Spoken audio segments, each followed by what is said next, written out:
अस्सलाम स्टूडेंट्स, आज केमिस्ट्री के अंदर हमने अपना जो टॉपिक स्टार्ट किया था प्रीवियस, उसका सेकंड पार्ट करना है।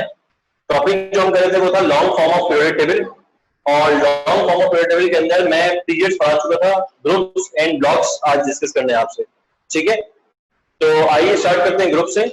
ठीक है, थोड़ा सा रिवीजन कर लेते हैं, थोड़ा सा एक ओवरव्यू ले लेते हैं पीरियड्स के लिए। What are periods? Periods are the horizontal laws of a periodic table. ठीक है, how many periods are there in modern periodic table? There are 7 periods in modern periodic table. ठीक है, जिसमें हमने तमाम periods को डिटेल में डिस्कस किया था। नंबर फर्स्ट पीरियड जो था हमारा, जिसमें एक शेल होता है। अच्छा, एक और इम्पोर्टेंट बात जो लास्ट क्लास में डिस्कस की थी कि periods represent the number of shells in a for an element। ठीक, किसी भी एलिमेंट में जितने नंबर ऑफ शेल्स होंगे वो हमारे पास पीरियड को रिप्रेजेंट कर रहे होंगे। जैसे कि हाइड्रोजन के पास अगर एक शेल है तो वो फर्स्ट पीरियड में, इसी तरह सोडियम के पास अगर 3 शेल है तो वो थर्ड पीरियड के अंदर है। इस तरह हमने 7 के 7 पीरियड्स को डिटेल में डिस्कस किया था, उनकी इलेक्ट्रॉनिक कॉन्फ़िगरेशन की पढ़ी थी और तमाम की बातें हम डिस्कस कर चुके थे। अब जो आज का टॉपिक है वो ग्रुप्स है। ग्रुप्स के अंदर मैंने आपको बताना है कि ग्रुप्स की बेटा दो फैमिलीज होती हैं, ए फैमिली और बी फैमिली। ठीक है, ये मैं आपको पूरे पीरियड में पढ़ा चुका हूं। अगली बात आज फिर से बता रहे हैं कि ए फैमिली भी होती है हमारे पास और बी फैमिली भी होती है हमारे पास। ठीक है, ग्रुप्स की दो फैमिलीज हैं, A family and B family. A family के अंदर जो ब्लॉक कवर हो रहे होते हैं वो कवर होता है एस और पी ब्लॉक। ए फैमिली में एस और पी ब्लॉक के एलिमेंट्स कवर होते हैं, जबकि बी फैमिली में डी और एफ ब्लॉक के एलिमेंट कवर होते हैं। ठीक है बच्चों, अच्छा, ग्रुप्स के अंदर आपने इस तरह नहीं करना जिस तरह मैंने आपको पीरियड में जो है एक एक पीरियड के बारे में बताया था और तमाम तरह पॉइंट्स सिखाए थे। ग्रुप्स में हमने क्या करना होता है, सिर्फ ग्रुप का जो है वो नाम बताते हैं। ए फैमिली में तो सबके नाम है, बी फैमिली में हम नाम से नहीं, हम डायरेक्ट जो है नंबर से उसको डिलीट करते हैं, 1B 2B 3B 4B। लेकिन ए फैमिली के अंदर हमारे 1A का नाम है, क्या कहते हैं हम? 1A को कहते हैं हम अल्कली मेटल्स, 2A को कहते हैं अल्कलाइन मेटल्स। इस तरह से नाम दिए गए हमने हमने नाम देने होंगे और इसकी इलेक्ट्रॉनिक कॉन्फ़िगरेशन हमें याद होनी चाहिए और हमें इलेक्ट्रॉनिक कॉन्फ़िगरेशन लिखनी होगी। ठीक है, तो आइए स्टार्ट करते हैं। स्टार्ट करूंगा 1A से। ठीक है, 1A 2A 3A 4A 5A 6A and 7 और 8A। ठीक है, होपफुली आपको सब चीजें क्लियर लगा दी होंगी। 1 से लेकर मैंने 8A तक आपके सामने जॉट डाउन कर दिया है।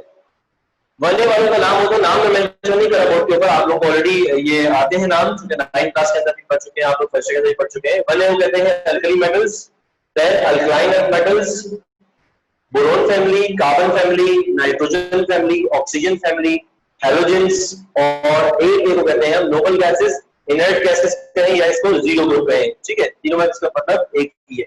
अब मैं जा रहा हूं इसकी इलेक्ट्रॉनिक कॉन्फ़िगरेशन के ऊपर, जो कि बहुत बड़ा अहम है,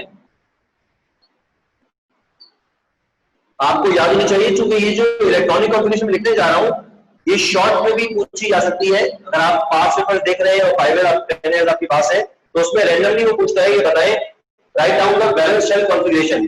ठीक है, या write down the electronic configuration of the following groups. 4 groups के नाम देगा आपको, बोलेगा इसकी बैलेंस जनरल बैलेंस कॉन्फ़िगरेशन लिखें या इलेक्ट्रॉनिक कॉन्फ़िगरेशन लिखें। तो जब भी आपका ऐसा सवाल आए कि आपको बोला जाए कि डिफरेंट ग्रुप्स की इलेक्ट्रॉनिक कॉन्फ़िगरेशन मेंशन करें, तो आप ऐसे मेंशन करेंगे जैसे मैं आपको बता रहा हूं। ठीक है, सबसे पहले बात करते हैं 1A ग्रुप की। 1A ग्रुप की बैलेंस शेल इलेक्ट्रॉनिक कॉन्फ़िगरेशन क्या होती है? वो होती है NS1। ठीक है, इसी तरीके से 2A की बैलेंस शेल क्या होती है? NS2। 3A की होती है NS2 NP1। देखिए 3A का मतलब है ग्रुप का मतलब। अच्छा, एक बात स्टार्ट करने से पहले मैंने बताई नहीं, जो मैं भूल गया, उसको वापस से बताना पड़ेगा आपको। ग्रुप्स का मतलब होता है, और मोस्टली आपको पता ही है, ग्रुप्स का मतलब है vertical columns. Vertical column of a periodic table is known age groups. ठीक है, हमारे पास दो फैमिलीज है ग्रुप्स की, ए एंड बी। ए के पास भी 8 ग्रुप्स हैं, बी के पास भी 8 ग्रुप्स होते हैं। इसका मतलब टोटल ग्रुप्स पीरियोडिक टेबल में कितने हो गए? टोटल हमारे पास 16 ग्रुप्स होते हैं पीरियोडिक टेबल के अंदर। 16 ग्रुप्स होते हैं, जिसमें 8 का ताल्लुक ए फैमिली से है, 8 का ताल्लुक बी फैमिली से है। ठीक है, और ग्रुप्स तमाम के तमाम ग्रुप्स वर्टिकल कॉलम होते हैं। ठीक है, किसी भी एलिमेंट को कोई भी ग्रुप देने से पहले उससे पूछा जाता है कि आपके वैलेंस शेल में कितने इलेक्ट्रॉन्स हैं। इसका मतलब groups are assigned to each element on the basis of number of valence electron. ठीक है, मैं लिख रहा हूं groups represents number of valence electron। क्या लिखा मैंने? Group represent number of valence electron. इसका मतलब किसी भी एलिमेंट का अगर हमें ग्रुप पता करना हो तो हमें ये पता होना चाहिए कि उसके वैलेंस शेल में, लास्ट शेल के अंदर कितने इलेक्ट्रॉन हैं। ठीक है, इसका मतलब ये हुआ कि जितने भी एलिमेंट 1A के अंदर पाए जाते हैं, यानी जितने भी हमारे पास अल्कली मेटल्स हैं, उन सब के आउटर मोस्ट में कितने इलेक्ट्रॉन होंगे बच्चों? 1 इलेक्ट्रॉन होंगे। आप एग्जांपल लेके करते हैं, आइए थोड़ा डिटेल में समझाता हूं, तो एग्जांपल लेके करेंगे। 1A से आप कोई भी दो एलिमेंट उठा लें अपने पास, दो एलिमेंट, मैं एक एलिमेंट लेता हूं हाइड्रोजन और एक लेता हूं सोडियम। आइए, एक लिया मैंने हाइड्रोजन जो कि 1,1 होता है, और एक लिया मैंने सोडियम जो कि 1123 होता है। ठीक है, हाइड्रोजन की कॉन्फ़िगरेशन करेंगे तो आंसर में आएगा 1s1। सोडियम की कॉन्फ़िगरेशन करेंगे तो आंसर में आएगा 1s2, 2s2, 2p6, 3s1। तो बच्चों अभी कितने इलेक्ट्रॉन हो गए? 2 to 4, 4 plus 6 10, और ये 11। यहाँ पे मैंने 11 इलेक्ट्रॉन कंप्लीट किए, यहाँ पे 1 इलेक्ट्रॉन कंप्लीट किया। आप ये देखें कि बैलेंस इलेक्ट्रॉन कितने हैं। ठीक है, बैलेंस का मतलब है लास्ट शेल। तो हाइड्रोजन का लास्ट शेल तो पहला ही शेल होगा, उसमें कितना इलेक्ट्रॉन है? 1 इलेक्ट्रॉन है। सोडियम का लास्ट शेल देखें, 1 शेल, 2 शेल, 3 शेल, तीसरा शेल है, उसका आउटर मोस्ट में कितने? 1 इलेक्ट्रॉन है। तो आप देखिए, अगर मैं लिथियम लेता तो लिथियम का वैलेंस शेल क्या होगा? 2s1। पोटेशियम लेंगे तो 4s1। ठीक है, रुबिडियम लेंगे तो 5s1, इसी तरह सो ऑन। तो मैंने यहाँ पे लिखा कि जितने भी आप 1A के एलिमेंट ले लें, उनकी जो कॉन्फ़िगरेशन है वो ns1 होगी। n का मतलब आपको मैं पहले बता चुका हूं, n का मतलब होता है number of shells. It means which represent the number of period. अगर पहले पीरियड में है और पहले ग्रुप में है तो 1s1। ठीक है, अगर दूसरे पीरियड में है और पहले ग्रुप में है तो ये कॉन्फ़िगरेशन इस्तेमाल करेंगे, यहाँ पे 2 कर दें 2s1, जैसे कि लिथियम होगा। अगर तीसरे ग्रुप पीरियड के अंदर है तो यहाँ पे 3 आ जाएगा, और आखिरी कॉन्फ़िगरेशन बन जाएगी 3s1। ये मैंने आपको दो अल्कली मेटल्स दिए मुख्तलिफ, दोनों का ताल्लुक 1A से था। इसका मतलब आप 1A का कोई भी मेंबर डिस्कस करें, उसके 1A ग्रुप की जो वैलेंस कॉन्फ़िगरेशन है वो है ns1। n का मतलब नंबर ऑफ शेल और नंबर ऑफ पीरियड, आप कुछ भी कह सकते हैं। अगर बात करें तो n का मैं आपको बता चुका था कि n कहते हैं प्रिंसिपल क्वांटम नंबर को, फर्स्ट में आपको पढ़ाया था प्रिंसिपल क्वांटम नंबर। तो n रिप्रेजेंट करता है शेल को भी और n रिप्रेजेंट करता है पीरियड को भी। ठीक है, टोटल n कितने हमारे पास? टोटल n है हमारे पास 7, क्योंकि टोटल नंबर ऑफ शेल्स कितने होते हैं? 7, और पीरियड भी कितने होते हैं? 7। तो आइए अब आगे चलते हैं। जब आप तीसरे ग्रुप में चौथे ग्रुप में पहुंचेंगे तो उसमें होता है ns2, np4, सॉरी np2। चौथे ग्रुप का मतलब वैलेंस शेल में 4 इलेक्ट्रॉन। ठीक है, 1 2 3 4। तीसरे शेल का मतलब 3A का मतलब तीसरे शेल है, और तीसरे शेल के अंदर कितने इलेक्ट्रॉन है? 3 इलेक्ट्रॉन है। सॉरी, आउटर मोस्ट शेल में आपके पास 3 इलेक्ट्रॉन है। दूसरे शेल का मतलब आउटर मोस्ट शेल में आपके पास 2 इलेक्ट्रॉन है। आगे चले, फिफ्थ ए ग्रुप का मतलब ये है कि फिफ्थ ए ग्रुप में जितने भी मेंबर्स होंगे सबके आउटर मोस्ट में 5 इलेक्ट्रॉन्स होंगे, 3 + 2 5। 6A का मतलब np4, 7A का मतलब np5, एंड 8A का मतलब np6। ठीक है बच्चों, ये जो मैंने कंप्लीट कॉन्फ़िगरेशन लिखी है ये सिर्फ फैमिली A की है। अब आप अपने पीरियोडिक टेबल में से कोई भी, जो भी आपका पीरियोडिक बना हुआ है आपकी बुक की शुरू में, उसमें से S और P ब्लॉक, देखो S भी कंप्लीट हो गया, P भी कंप्लीट हो गया। S में 2 इलेक्ट्रॉन होते हैं, 2 कंप्लीट हो गए। P में 6 होते हैं, 1 2 3 4 5 6। P भी कंप्लीट हो गया। जहां S और P कंप्लीट होते हैं वहां पे आपकी A फैमिली खत्म हो जाती है, और उसे कहते हैं A फैमिली, और 1A से लेके 8A तक ग्रुप उसमें फिल हो जाते हैं। आप एक काम करें, अपने पीरियोडिक टेबल में 1A से लेके 8A तक कोई भी एलिमेंट उठाएं और उस एलिमेंट की इलेक्ट्रॉनिक कॉन्फ़िगरेशन करें। तो आपको अंदाजा होगा कि वो जिस ग्रुप में होगा उसी ग्रुप की कॉन्फ़िगरेशन उसमें मैच कर रही होगी। ठीक है, अब आइए एक रैंडम एग्जांपल लेते हैं। हम उठाते हैं इसको उठाए, हम क्लोरीन को उठाते हैं। ठीक है, आइए क्लोरीन का नंबर होता है 17। तो आइए उसकी कॉन्फ़िगरेशन करते हैं और देखते हैं क्या क्या। अच्छा, ये बात हमें पता है कि क्लोरीन क्या होता है, हेलोजन।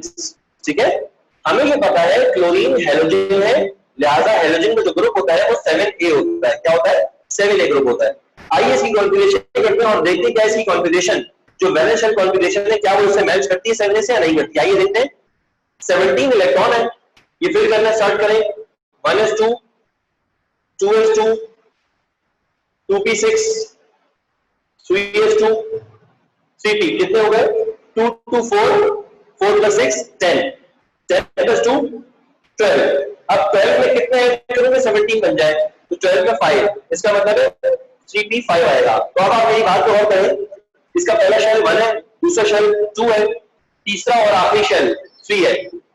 अब आप मुझे बताएं 7A की कॉन्फ़िगरेशन मैंने क्या दिखाई आपको, NS2 NP5, या लिखो NS2 NP5। तो बच्चों आप मुझे बताएं कि जो मैंने क्लोरीन की कॉन्फ़िगरेशन निकाली है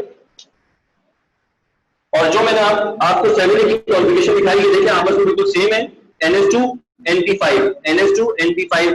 N की जगह वेरी करता रहेगा, क्योंकि जब आप ग्रुप पे मूव करते हैं, आप हेलोजेंस के अंदर मूव कर रहे होंगे, उसमें पहला पीरियड भी आएगा, दूसरा भी आएगा, तीसरा भी आएगा, चौथा भी आएगा। इसका मतलब है N की वैल्यू डिफरेंट होती रहेगी। अगर तीसरा आप लेंगे, जैसे मैंने क्लोरीन लिया है तो यहाँ पे 3 आ रहा है, अगर मैं फ्लोरीन लेता तो 2 आता। ठीक है, इसी तरह अगर मैं ब्रोमीन लेता तो 4 आता, आयोडीन लेता तो 5 आता। इसका मतलब यह है कि आप समझ गए हैं कि सर इसका ये जो आपने लिखी है कॉन्फ़िगरेशन, इसे कहते हैं वैलेंस शेल कॉन्फ़िगरेशंस। ठीक है, आप हेडिंग मिला सकते हो उसके ऊपर। ये जो मैं लिखवा रहा हूं आपको जनरल फॉर्म, ये है वैलेंस शेल कॉन्फ़िगरेशन। मैं लिख देता हूं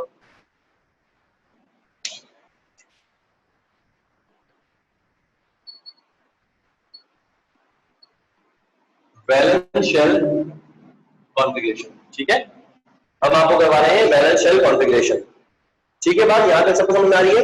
अब मैं जाऊंगा बी फैमिली के ऊपर और बी फैमिली के तमाम तक ग्रुप्स लिखेंगे और उसकी फिर हम कॉन्फ़िगरेशन करेंगे।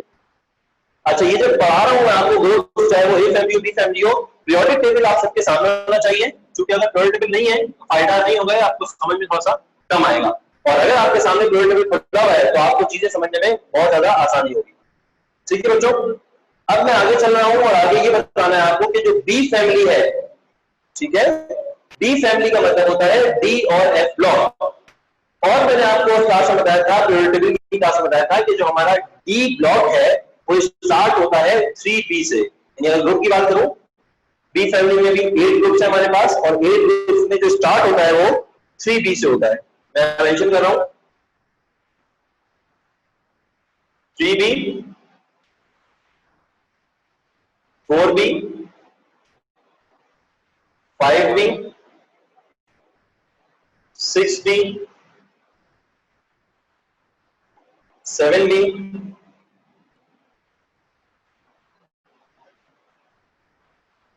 8b। 8b के बाद देखें 3b से स्टार्ट हुआ, 3b 4b 5b 6b 7b 8b, और 8b के बाद हमारे पास आता है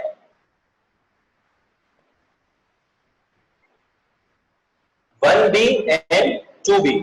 तो बेसिकली आपसे पूछ रहा है कि how many groups are there in B family. आप कहेंगे हमारे पास बी फैमिली में भी 8 ग्रुप्स होते हैं, बस फर्क ये होता है कि स्टार्ट होते हैं 3b से, 3b 4b 5b 6b 7b 8b, और 8b के बाद हमारे पास 1b एंड 2b आते हैं। ठीक है, यहां पे आपको बात समझ में आ रही है। ठीक है बच्चों, अब जो है मैं आगे चलूंगा, 3b की वैलेंस शेल कॉन्फ़िगरेशन क्या होगी।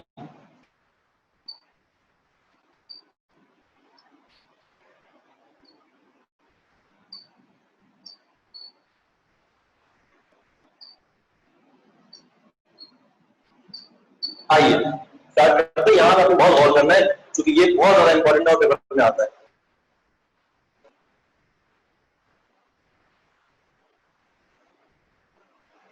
खासतौर पर ये इंपॉर्टेंट है, मैं स्टार बना रहा हूं, आप देख लें। 5 नंबर देखेंगे आपको बहुत ज्यादा दिखाई देगा, 6D बहुत ज्यादा आता है। ठीक है, और 1d भी बहुत ज्यादा पूछा जाता है। ठीक है, तो आइए स्टार्ट करते हैं। 1b की कॉन्फ़िगरेशन क्या होगी? 3b की 3b कौन सा ग्रुप है? अगर आप पीरियोडिक टेबल में देख लें अपने पास के सर ये वाला ग्रुप जो है वो 3b है, तो आपको समझ में आएगा कि 3b को फिल होने के लिए सबसे पहले फिल करना पड़ता है हमें NH2। जब NH2 फिल हो जाएगा फिर फिल होगा N-1D1। ठीक है, NH2 N-1D1। अगर आपसे पूछोगे how many electrons are there, तो आप क्या कहेंगे? सर इसमें इलेक्ट्रॉन में 1 + 2 3 इलेक्ट्रॉन है, लिहाजा इसको हमने 3b कह दिया है। समझ इस बात को? इसको 3b कहने की वजह क्या है कि इसके हम कहते हैं आउटर मोस्ट शेल में, मैंने आपको ये बताया कि आउटर मोस्ट शेल में जितने इलेक्ट्रॉन्स होते हैं, नंबर ऑफ वैलेंस इलेक्ट्रॉन को हम क्या कहते हैं? ग्रुप्स कहते हैं। यहां तो बात अच्छे से फॉलो हो रही थी, एक इलेक्ट्रॉन है तो 1a, 2 इलेक्ट्रॉन है 2a, 3 इलेक्ट्रॉन है 3a, इसी तरह 1 इलेक्ट्रॉन है तो 8a। यहां पे जब आता है डी ब्लॉक की तरफ, यानी 3b जब भी आप फॉलो कर रहे होते हैं, उसकी कॉन्फ़िगरेशन है NH2 से स्टार्ट होगा, NH2 N-1D1। ठीक है, इसी तरीके से जो ग्रुप 4 है उसकी कॉन्फ़िगरेशन है NH2 N-1D2। 5p की होती है NH2 N-1D3। अगर आप गौर करें तो देखिए 1 + 2 3, 2 + 2 4, 3 + 2 5। ठीक है, समझ में आ गई आपको बात? अच्छा, जिस तरह मैं लेके चल रहा हूं उसी तरह आप मुझे कहेंगे सर इसकी भी सिंपल है, NH2 N-1D4 ये होनी चाहिए, और आप कहेंगे सर होनी भी चाहिए D4 + 2 6। ठीक है, लेकिन यहां पर मैं आपको एक बात बता दूं कि जो मैंने 6 ग्रुप की कॉन्फ़िगरेशन की है वो कभी भी आप NH2 N-1D4 नहीं लिखेंगे, जबकि क्या लिखेंगे? हमेशा याद रखिए, आपको बताइए जो सबशेल्स होते हैं वो स्टेबल कब होते हैं? या कंप्लीटली फिल्ड पर या हाफ पर। ठीक है, सबशेल का मतलब होता है SPDF। S के अंदर 2 इलेक्ट्रॉन है, P के अंदर जो है आपके पास 6 इलेक्ट्रॉन होते हैं, D की बात करूं तो आपके पास 10 इलेक्ट्रॉन होते हैं, और F की बात करें आपके पास 14 इलेक्ट्रॉन होते हैं। अगर मैं बात करूं S की, तो इसका मतलब है S अगर 2 है तो स्टेबल है, और इसका हाफ फील्ड क्या होगा? हाफ फील्ड का मतलब आधे इलेक्ट्रॉन्स कर दें, 2 का आधा क्या होता है? 1। जो S ब्लॉक है वो ऑर्बिटल है, S ऑर्बिटल, वो 2 इलेक्ट्रॉन्स पे भी खुश है और 1 इलेक्ट्रॉन पे भी आपके पास खुश है। D की बात करें तो D 10 पे भी खुश होगा, और D का आधा क्या होता है? 10 का आधा होता है 5 पे भी ये स्टेबल होगा। इसका मतलब ये है कि कोई भी ऑर्बिटल जब होता है वो हाफ फील्ड पे ज्यादा स्टेबिलिटी शो करता है। जो है इस तरह देखिए, अभी देखिए यहाँ पे NH2 है एंड D1 है। अब D1 का मतलब है अगर ये इसको इलेक्ट्रॉन दे भी देगा तो इसको हाफ फील्ड नहीं कर सकता S। ठीक है, इसी तरह यहाँ पर अगर S इसको इलेक्ट्रॉन दे देगा इसको हाफ फील्ड नहीं कर सकता। लेकिन अगर आप इसको देखें 6a को, इसके पास 4 है, इसके पास 2 है। यहाँ पर S ब्लॉक S ऑर्बिटल ये कहता है कि अगर मैं इसको अपना एक इलेक्ट्रॉन दे दूंगा तो ये हाफ फील्ड हो जाएगा और मैं भी हाफ फील्ड हो जाऊंगा, खुद इसके पास 1 इलेक्ट्रॉन बच जाएगा। तो इसीलिए 6 वाले के अंदर S अपने पास 1 रखता है और इसको क्या देता है? एक इलेक्ट्रॉन इसको देता है। हालांकि अगर सीरीज से चले आप तो D1 D2 D3 D4 होना चाहिए, लेकिन इस वाले केस में 6b में इसकी मैंने स्टार बनाया पहले से, यहाँ पर D4 नहीं होता, S वाला अपना इलेक्ट्रॉन इसको देता है। क्यों देता है? अब अगर आप ऑर्बिटल्स देखें तो S भी हाफ फील्ड है, उसके पास 1 इलेक्ट्रॉन है, D भी हाफ फील्ड है, उसके पास 5 इलेक्ट्रॉन है, 10 होते हैं, हमारे पास 5 है। इसका मतलब ये हुआ कि जब भी ऑर्बिटल हाफ फील्ड होते हैं या फुल फील्ड होते हैं वो मोर स्टेबल होते हैं। लिहाजा आप इस कॉन्फ़िगरेशन याद रखिएगा, मैंने इलेक्ट्रॉन में चेंजिंग नहीं की। इलेक्ट्रॉन आप गिने तो 3 + 2 5, 5 + 1 6, यहाँ पे 3 थे, यहाँ पे 4 हो गए, यहाँ पे 5, यहाँ पे 6 हो गए। इलेक्ट्रॉन में मैंने कमी या ज्यादती नहीं की, मैंने सिर्फ क्या किया? S का एक इलेक्ट्रॉन शिफ्ट कर दिया D के अंदर। समझ में आ गई आपको मेरी बात? इसी तरह 7b पे आएंगे तो मामला बिल्कुल वापस से ऐसे ही हो जाएंगे जैसे थे। NH2 N-1D, अब 5 आएगा एक्चुअल में। देखिए अब प्लस करें, 5 + 2 7, देखिए यहाँ करें 5 + 1 6। अक्सर बच्चे कहते हैं सर आपने इसकी कॉन्फ़िगरेशन सेम ली थी, यहाँ भी 5 यहाँ भी 5, जबकि ऐसा नहीं है। यहाँ पे 6 इलेक्ट्रॉन है, यहाँ पे 7 इलेक्ट्रॉन है। 6b के अंदर 6 इलेक्ट्रॉन होंगे 7b के अंदर 7 इलेक्ट्रॉन होंगे। ठीक है, अच्छा यहां तक तो मैं बात कर चुका, लेकिन कुछ बच्चे अभी भी क्लास में ऐसे हैं जिनको शायद ये बात समझ में नहीं आ रही कि सर आपने इन सब में NH2, NH1, NH2, NP6 सब में NN लिखा, number of period, N represent number of period, मैं लिखा था N represent number of period और शेल। लेकिन जब आप यहां काम कर रहे हैं बी फैमिली में, तो आप ये क्या कर रहे हैं, NH2 N-1 क्या चीज है सर, ये समझ में नहीं आ रहा कि N-1 क्यों, आपने ऐसा क्यों नहीं लिखा NH2 ND1, ये क्यों नहीं लिखा आपने? अगर आप यहाँ पे लिख रहे हैं NH2 NP1, तो आपने यहाँ पे NH2 ND1 क्यों लिखा? इस बात ये गलत है बेटा। इसका रीजन मैं आपको ऐसे देता हूँ कि जब भी आप, और सुनिए मेरी बात, जब भी आप इलेक्ट्रॉनिक कॉन्फ़िगरेशन करते हैं पूरी, मैं आप पूरी जॉट डाउन करूंगा बोर्ड के ऊपर ताकि आप एक एक चीज समझ में आ सके। ठीक है, तो आप ये देखते हैं कि जब भी हमारा कोई s ऑर्बिटल बढ़ता है, उसके बाद जब d बढ़ता है तो हमेशा एक ऑर्बिटल लेस वाला बढ़ता है, एक ऑर्बिट लेस वाला बढ़ता है। जैसे कि एग्जांपल दूंगा, आप 4s2 भरने के बाद 3d पे आते हो, लोअर टेबल के सामने खोल दोगे, मैं कॉन्फ़िगरेशन लिख रहा हूं ताकि आपको समझ में आ सके। ये देखिए 1s2, 2s2, 2p6, 3s2, 3p6, 3d10, आप समझना इस बात को।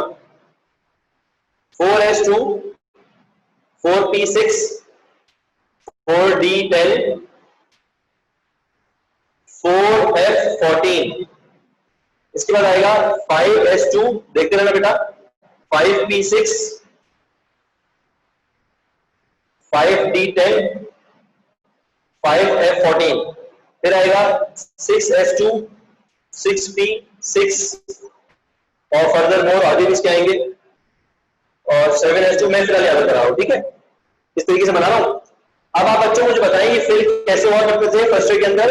आप कहते थे सर हम तो इस पे ये बनाते थे एरो, पहले 1s2 करेगा, फिर 2s2 करेगा, फिर 2p6 और फिर 3s2, और देखिएगा फिर 3p6 के बाद 4s2, और 4s2 के बाद बच्चों गौर से देखें, 4s2 के बाद 3d बढ़ रहा है, समझ में आ रही है मेरी बात, और 5s2 के बाद 4d बढ़ रहा है। इसी तरह 6s2 के बाद आपका ये वाला सीरीज बढ़ेगी।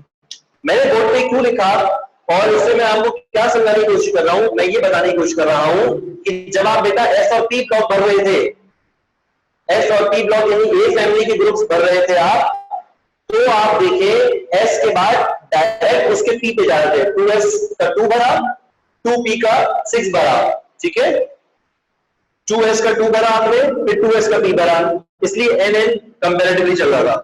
3s का 2 भरा, फिर 3p का 6 भरा, सही है। अब अगर मैं बात करूं आपसे कि 3p के बाद आप 3d को नहीं फिल करते, आप 3p के बाद 4s पे आते हैं, ठीक है, और 4s के बाद आप 3d पे जाते हैं, तो आप देखिए 4s है तो 3d है, ठीक है, यानी जो भी n होगा, अगर 4s2 है, 4 मेरा n है, ns2 4s2, 4s2 क्या जाएगा 3d1, और 1 से 10 तक बढ़ेगा, तो 3d1 का मतलब है n-1 किया है हमने यहाँ पर, ठीक है बच्चों। जब भी कोई ऐसा एलिमेंट आएगा तो हम उसमें से जो भी ये शेल होगा उसमें से एक कम करेंगे तो आपका डी आएगा। एक तो मैंने एक बात इससे बता दी आपको, और एक और दफा मैं आपको ये वाली बात बताता हूँ, n-1 वाली। कोई भी सवाल लेकर, सवाल कैसे लेंगे, हम लेंगे अपने पास स्कैंडियम। स्कैंडियम एक एलिमेंट है पीरियोडिक टेबल के अंदर जिसका नंबर है 21। क्या नंबर है 21। आइए इसकी कॉन्फ़िगरेशन करते हैं, और इसकी कॉन्फ़िगरेशन जैसे ही खत्म होगी तो आपको मेरी बात का जो जवाब है वो मिल जाएगा कि सर हम ये n-1 क्यों करते हैं। तो आइए करते हैं स्कैंडियम के बारे में देखते हैं। 1s2, 2s2, 2p6, 3s2, 3p6, गिने कितने इलेक्ट्रॉन हो गए, जब आप गिनेंगे इसके इलेक्ट्रॉन तो 2 2 4, 4 plus 6 10, 10 plus 2 12, 12 plus 6 18, 18 हो गए, टोटल कितने 21। इसका मतलब 3 इलेक्ट्रॉन कम है। तो देखिए 3p6 के बाद क्या आता है, 3p6 के बाद 4s2, 4s2 कितने इलेक्ट्रॉन हो गए, यहाँ पे 20 इलेक्ट्रॉन हो गए, एक इलेक्ट्रॉन बाकी है। और गौर से देखना मेरी बात, एक इलेक्ट्रॉन बाकी है तो एक अब इलेक्ट्रॉन किस पे जाएगा 4sp के बाद 3d10 में, तो आप देंगे सर ये आएगा 3d1, और मैं अपनी बात आपको पहुंचा सकूंगा इस बात के थ्रू कि बेटा अब आप मुझे बताएं ये स्कैंडियम है, ठीक है बच्चों, स्कैंडियम बना चुका हूं मैं, इसकी कॉन्फ़िगरेशन हो चुकी है। आप मुझे बताएं वैलेंस शेल की कॉन्फ़िगरेशन क्या है। वैलेंस शेल का मतलब होता है आखिरी शेल, ठीक है बच्चों, आखिरी शेल कौन सा इसमें, पहला शेल, दूसरा शेल, तीसरा शेल। पहली दफा जो फोर्थ शेल है वो यहां से स्टार्ट हो रहा है, इसका मतलब है मेरे पास जो लास्ट शेल है वो ये रहा। लास्ट शेल में क्या लिखा हुआ है, 4s2 3d1। अब अगर 4s2 को मैं यूं लिखता हूं ns2 n-1d1, तो आपको समझ में आनी चाहिए बात बच्चों कि ns2 का मतलब 4s2, और जब आप यहां जाएंगे ये 4 रखा है, जब आप 4 यहां रखेंगे तो 4 - 1 3 आएगा, विच इज 3d1। इसका मतलब है कि आप बोलेंगे सर स्कैंडियम की कॉन्फ़िगरेशन तो बिल्कुल यही है जो आपने इसकी बताई, ठीक है, स्कैंडियम की जो कॉन्फ़िगरेशन है सर वो तो 4s2 3d1 बिल्कुल इस जैसी है, ns2 n-1d1। तो क्या हमारा स्कैंडियम 3d में आता है? तो अब आप बुक में देखिए, जो बच्चे फॉलो कर रहे हैं बुक का प्रोजेक्ट टेबल देख रहे हैं, तो देखिए बुक के प्रोजेक्ट टेबल में स्कैंडियम की पोजीशन है ग्रुप नंबर 3b के अंदर। 3b के अंदर पहला एलिमेंट ही स्कैंडियम है। अगर आप बहुत देख रहे हैं बुक को, तो स्कैंडियम ही वो एलिमेंट है जिसकी कॉन्फ़िगरेशन ns2 n-1d1 है, ठीक है, यहां पे बात समझ में आ गई आपको।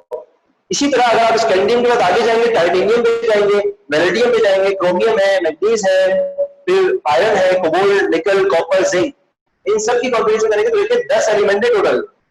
10 एलिमेंट में d1 d2 d3 d4 d5 पूरा फिल हो जाएगा, और ये इनकी तमाम तर कॉन्फ़िगरेशंस हैं।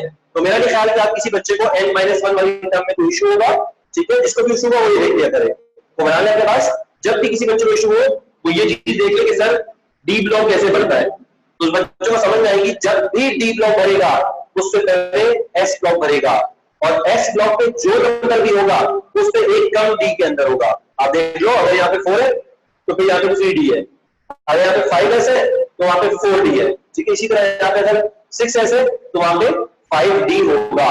इसका मतलब है n-1 हमेशा होगा। समझ में आ गई है बात? अब मैं आगे जो ग्रुप्स है उनकी कॉन्फ़िगरेशन बता दूं आपको।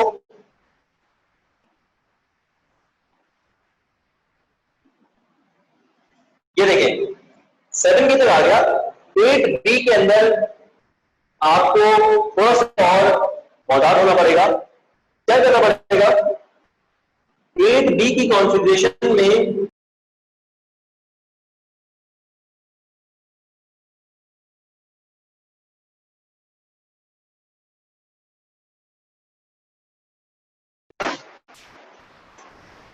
बी के अंदर 6 भी आता है, 7 भी आता है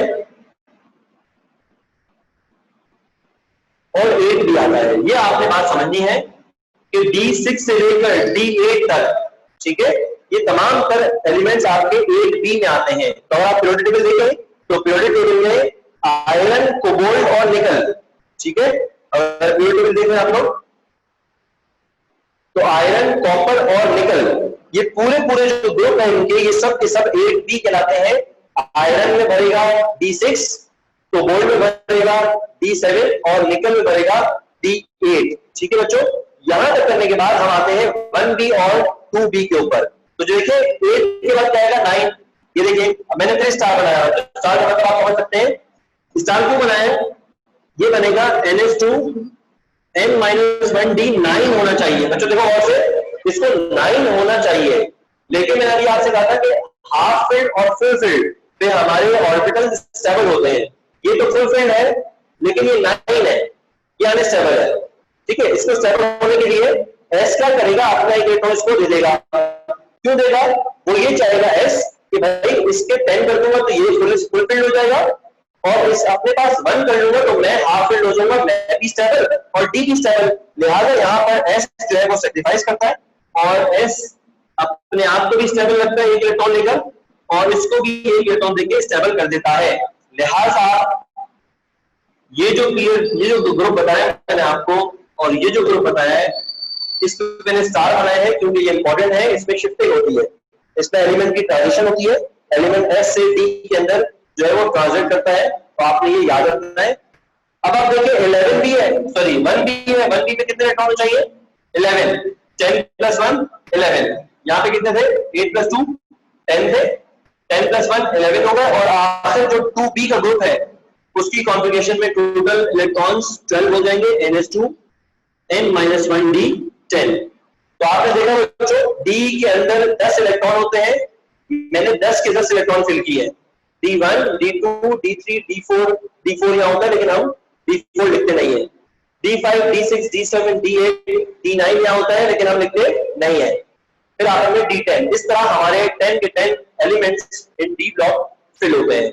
देखिए बात समझ में आ रही है आपको, ये हमारा पूरा डी ब्लॉक एलिमेंट फिल हो गया, यानी इसमें हमारे तमाम के तमाम outer transition element fill out हो चुके हैं। ठीक है, आउटर ट्रांजिशन एलिमेंट हमारे फिल हो चुके हैं, ये आप नोट डाउन कर लें अपने पास। अब आप कहेंगे सर बी फैमिली में डी ब्लॉक भी था, एफ ब्लॉक भी था, यहाँ पे कहीं एफ नजर नहीं आया। ठीक है, एफ ब्लॉक का मैंने आपको बताया था कि एफ ब्लॉक के अंदर 28 एलिमेंट्स हैं हमारे पास, इसमें लैंथेनाइट और एक्टिनाइट सीरीज आती है, और ये सब के सब 3b के अंदर होते हैं, 3b के अंदर। तो आप कहेंगे सर 3b की तो कॉन्फ़िगरेशन आप ये बताइए, बिल्कुल 3b की कॉन्फ़िगरेशन ये है for transition metals, sorry for outer transition metals, लेकिन इनर ट्रांजिशन मेटल्स में वहां पर एफ ब्लॉक एलिमेंट आते हैं। अगर मैं लिखूं 3b की कॉन्फ़िगरेशन वापस से फॉर इनर ट्रांजिशन,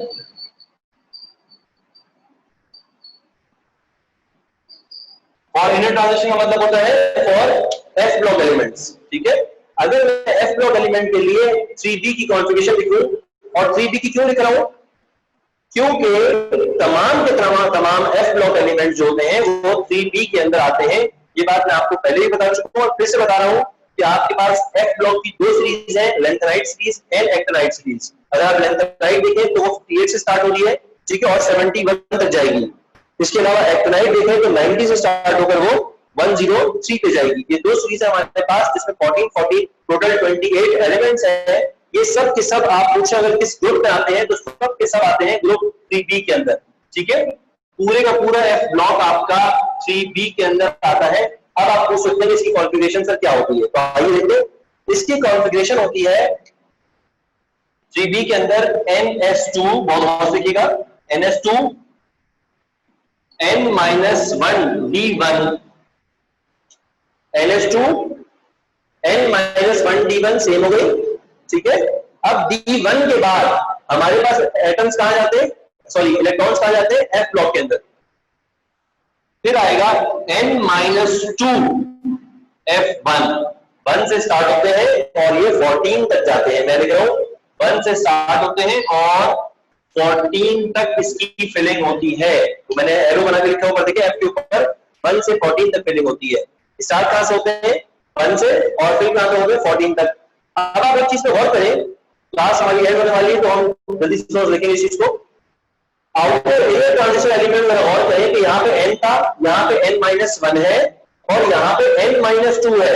इसका मतलब अगर ये 5 होगा 5+2 तो ये 4d1 होगा और ये 3f बनेगा, समथिंग बनेगा, और 3 का f तो होता ही नहीं है, हमारे पास आता है 4 का f। तो मैंने इसलिए रब नहीं किया तो आप समझ सके। यहाँ देखें 6 का s बनेगा, समझना है आपने आपको, 6 का s बनेगा, 4 का f बनेगा, यानी 2 कम हो गया आपके पास, और 5 का d बनेगा। यानी अगर आप वो फिलिंग पे जा रहे हैं, यू फिलिंग पे जा रहे हैं, तो आप देखें 6s के बाद बड़ा अक्षर कौन सा 6s, 6s के बाद 5 का d है और 4 का f है। तो 6s के बाद 6 - 1 5 और 6 - 2 4 का f बनेगा आपके पास। लिहाजा ये हमारे पास f ब्लॉक की कॉन्फ़िगरेशन है। अब इसकी एग्जांपल भी कर लेते हैं आपके सामने जल्दी से। हमारे पास कितने मिनट हैं, 3 मिनट्स आर लेफ्ट, जिसमें हम इसकी कॉन्फ़िगरेशन करेंगे। आप कोई भी एलिमेंट उठाएं लैंथेनाइट सीरीज का, मैं आपको उसकी कॉन्फ़िगरेशन कर दूंगा। तो आइए उठाते हैं हम नंबर देखें, CE58 नंबर, CE नंबर है इसका 58। जल्दी से देखना है हमने 58 की कॉन्फ़िगरेशन में लगाऊं, आप देखते रहे। 1s2 2s2 2p6 3s2 3p6 4s2 3d10, ठीक है, 3d10 यहाँ पे आ जाएगा 4p6 एंड देन कितने इलेक्ट्रॉन हो गए 4 and 6 10 इलेक्ट्रॉन्स, यहाँ पे 10 इलेक्ट्रॉन्स हो गए, फिर यहाँ पर आपके फिर 10 इलेक्ट्रॉन्स हो गए 10 10 20 एंड दिस इज 30, ठीक है। 30 के बाद यहाँ पर 36 इलेक्ट्रॉन्स हो गए आपके पास। 4p6 के बाद आपका जाएगा 5s2, ठीक है। 5s2 के बाद फिर आप जाओगे 4d10 पर, और 4d10 के बाद 5p6 एंड 6s2। ये सब कॉन्फ़िगरेशन जो आप परसों में कर चुके हो, मैं जल्दी से इसलिए कर रहा हूं क्योंकि आपको इसका एक्सपीरियंस ऑलरेडी है, ठीक है बेटा। 6s2 पे आप लोग आ गए हो, ठीक है। 6s2 पे आने के बाद अगर आप इलेक्ट्रॉन्स को गिनो तो यहाँ पे 36 37 38 48 में आप 2 मिला 54 55 56 तक मैं पहुंच चुका हूं, ठीक है। और कहां तक जाना है 58 तक जाना है। 56 तक मैं पहुंच चुका हूं, मुझे 58 तक जाना है। इसको नीचे लिखूंगा 6s2।